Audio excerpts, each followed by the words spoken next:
এক কথায় দুর্দান্ত খবর। মাত্র 1 পাউন্ডেই ঘুরে দেখা যাচ্ছে হাজার বছরের ইতিহাসে মোড়া বিশ্বখ্যাত টাওয়ার অফ লন্ডন। সাধারণ দর্শনার্থীদের জন্য যেখানে প্রবেশ মূল্য প্রায় 35.80 পেন্স, সেখানে টাওয়ার হ্যামলেটসের বাসিন্দারা এখন এই ঐতিহাসিক স্থানে ঢুকতে পারবেন মাত্র 1 পাউন্ড দিয়ে। লন্ডনের টেমস নদীর তীরে অবস্থিত একসময় ছিল প্রাসাদ, দুর্গ, কারাগার, চিড়িয়াখানা, মানমন্দির, এমনকি টাকশাল ও অস্ত্রাগারও। আর আজ এটি ইউনেস্কো স্বীকৃত বিশ্ব ঐতিহ্যবাহী স্থান এবং এক বিশাল পর্যটন আকর্ষণ।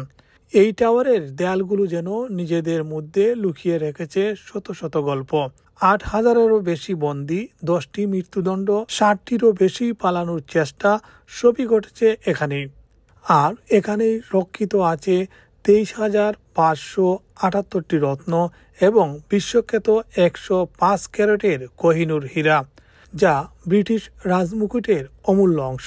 2024 সালেই প্রায় 2.9 মিলিয়ন পর্যটক এসেছেন এই টাওয়ার ঘুরে দেখতে।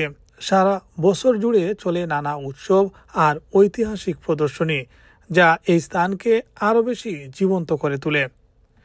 যদি আপনি টাওয়ার হ্যামলেটসের বাসিন্দা হন, এই সুযোগ গ্রহণ করতে লাগবে আপনার আইডিয়া স্টোর বা টাওয়ার হ্যামলেটস লাইব্রেরির কার্ড, অ্যাড্রেসের প্রমাণস্বরূপ গ্যাস, বিদ্যুৎ বিল বা ব্যাংক স্টেটমেন্ট। টিকিট কিনতে হবে সরাসরি টাওয়ার অফ লন্ডনের টিকিট অফিস থেকে, শুধুমাত্র সেদিনের জন্য।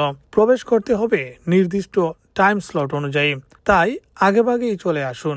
পছন্দের টাইম না পেলে অপেক্ষা করতে হতে পারে পরবর্তী স্লটের জন্য। আর একজন প্রাপ্তবয়স্ক বাসিন্দা চাইলে একাধিক শিশুর জন্য 1 পাউন্ড করে অতিরিক্ত টিকিট নিতে পারবেন। তাই আর দেরি না করে চলুন হারিয়ে যাই ইতিহাসের গহীনে। মাত্র 1 পাউন্ডেই লন্ডনের প্রাণকেন্দ্রে টাওয়ার অফ লন্ডন।